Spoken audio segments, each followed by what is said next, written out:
All right, everybody, buckle up, because today we're going deep on Fortnite. Fortnite! You probably heard of it, right? Maybe even played a few rounds. Oh, yeah. But we're going way deeper than just the basics. Today we're tackling the big question. Is Fortnite a phenomenon or just a fad? That's a big one. It is. And we've got some great source material to help us unpack it. This document called Fortnite, Phenomenon or Fad. So let's jump right in. Okay, so the thing about Fortnite's success story is it's kind of funny how it all started. What do you mean? Well, it does actually start with the Battle Royale mode that everyone knows and loves. You're right. It originally launched back in July 2017 with Save the World, right? Exactly. Which was more of a cooperative survival game. Yeah, and it wasn't exactly a huge hit right off the bat. Yeah, it wasn't, but then things changed, didn't they? They did. Big-time Epic Games saw what was happening with the Battle Royale genre. Think PUBG, which was blowing up at the time. Oh. Yeah, and they made a brilliant move. They pivoted. So in September 2017, they dropped Fortnite. Battle Royale. And it was simple. 100 players on an island, last one standing wins. And boom, the world went crazy for it. Pretty much. But here's the thing. A lot of games were jumping on the Battle Royale bandwagon at that point. So what set Fortnite apart? Why did it become the game? Well, I think there are three main reasons that made it stand out. First, the visuals. They went with this bright, cartoonish style instead of the gritty realism that a lot of other shooters had. Yeah, like it was more playful, right? Exactly. It made it more appealing to a wider audience, especially younger players. Parents were less hesitant about it, and kids loved the style. It definitely had a different vibe, for sure. And that leads to the second big factor, the building mechanic, which was totally unique to Fortnite. Oh, yeah, the building. You could build certs, towers, ramps, all while trying to shoot people. It was wild, right? And it added this whole other layer of strategy and skill. You could outsmart your opponents as much as outgun them. It definitely made things more interesting. Okay, so we've got the unique visuals and the crazy building mechanics. Was that enough to turn it into this massive phenomenon, though? Almost. The third key ingredient was accessibility. It was free to play and available on pretty much every platform you could think of, PC consoles, mobile, you name it. So no matter what you were playing on, you could join the Fortnite party. Exactly. And that made a huge difference in its growth. And growth, it did. Yeah. It exploded in popularity. By early 2018, it had over 45 million players. Yeah, and by June of that year, it had jumped to a staggering 125 million players. It was everywhere. You couldn't escape it. It was like a cultural tidal wave. It was. It went from this underdog to a global phenomenon practically overnight. So how did that happen? I mean, we've talked about the gameplay, but there's got to be more to it, right? Oh, there's definitely more to the story. It wasn't just about the game itself. It was the whole vibe Fortnite created. The vibe. Yeah, you know, the dances, the emotes, the lighthearted tone. It just resonated with people, especially kids and teens. I see what you mean. It was like this virtual hangout spot where you could just mess around with your friends and be creative. And for parents, it felt like a safer alternative to some of the other more violent games out there. Yeah, that makes sense. So it was more than just a game. It was like this cultural phenomenon that everyone wanted to be a part of. Exactly. Yeah. And that's where things get really interesting. Yeah, it wasn't just about winning or losing. It was about having fun expressing yourself. Right, like it was this whole social experience. Exactly. And you had all these dances and emotes that became viral sensations.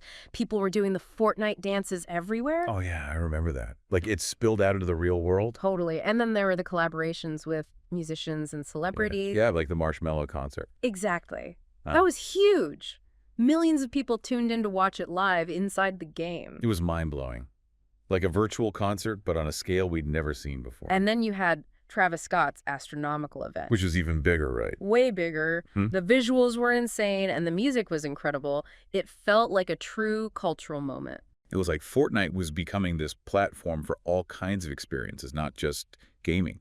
Yeah, and Epic Games was really smart about keeping things fresh. They were constantly adding new content, new seasons, new challenges. It was like there was always something new to discover. Exactly, and they had this brilliant system with the battle passes. Where you could unlock new items and cosmetics by playing the game. Yeah, it was a genius way to keep people engaged and coming back for more. And it was making them a ton of money. Oh, yeah.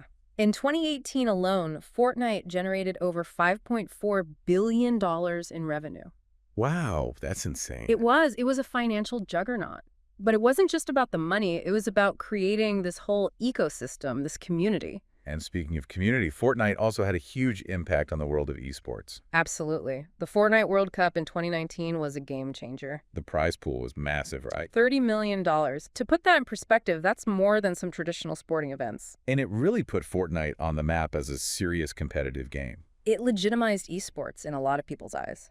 And then you had this incredible story of Kyle Buga Giersdorf The 16-year-old who won the solo competition. and walked away with $3 million.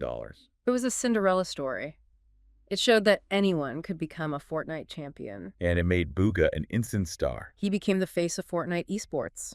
And the viewership numbers for the World Cup were insane. Over 2 million people tuned in to watch the finals. That's more than a lot of traditional sporting events get. It showed just how big Fortnite had become. And then the pandemic hit in 2020, and Fortnite took on a whole new meaning. It became this virtual gathering place for people who were stuck at home. Yeah, people were connecting with friends, attending virtual concerts, even having meetings inside the game. It was wild. It became this lifeline for a lot of people. And it showed the potential of Fortnite as something more than just a game. Yeah, it became this platform for social interaction and even activism. Like with the We the People series. Exactly. They were hosting discussions about race and social justice inside the game. It was pretty groundbreaking. It really pushed the boundaries of what a video game could be. But even with all this success, Fortnite wasn't without its critics. That's right. There were concerns about the game's monetization, the constant stream of new content, and the potential for addiction. Let's talk about the monetization first. So, Fortnite was free to play, but there were a lot of microtransactions for cosmetic items and battle passes. Right, and some people argued that this model was predatory, especially towards younger players. Like they were being encouraged to spend money on things that didn't really affect the gameplay. Yeah, it was a point of contention, for sure. And then there was the issue of content overload. Epic Games was constantly releasing new updates, new items, new skins. It was almost impossible to keep up. Yeah, some players felt overwhelmed by the sheer amount of content. And it could feel like you had to spend money to stay ahead of the curve. Right, it created this sense of FOMO, fear of missing out. And then, of course, there's the issue of addiction. Fortnite could be very addictive, especially for younger players. It was designed to be engaging and rewarding, and some people found it hard to put down. It was a legitimate concern. So, despite its massive success, Fortnite was also facing some challenges. Yeah, it wasn't all sunshine and rainbows. There were some dark sides to the phenomenon. Yeah, and it's a problem with a lot of games nowadays, isn't it? That whole keeping up with the Joneses thing. Totally.